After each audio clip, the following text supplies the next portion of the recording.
मध्य विधानसभा चुनाव की counting centre में इस वक्त हम मौजूद है और 17वां यानी 17th राउंड कंप्लीट हो गया है, जिसमें नासिर सिद्दीकी ने एक मरतबा फिर प्रदीप जायसवाल को पछाड़ा है।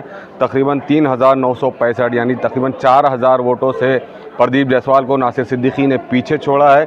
नासिर सिद्दीकी को अभी तक के 60,287 वोट मिले हैं, जबकि प्रदीप जायसवाल को 56,322 वोट मिले हैं। अगर नासिर सिद्दीकी जीतते हैं तो इसमें एक अहम रोल डॉक्टर थोरात का होगा, क्यों तो डॉक्टर थोरात ने अभी तक 17वें राउंड तक 27,107 वोट हासिल कर चुके हैं, जबकि जाहिद कुरैशी जिन्होंने वंचित से अपना फॉर्म भरा था, इन्होंने अभी तक 9,627 वोट हासिल कर दिए। 17वें राउंड तक मध्य विधानसभा का नतीजा ये है कि नासिर सिद्दीकी 60,287 वोटों से वोट लेकर नंबर 1 की पोजीशन पर है और तकरीबन 4,000 वोटों से वो आगे चल रहे हैं।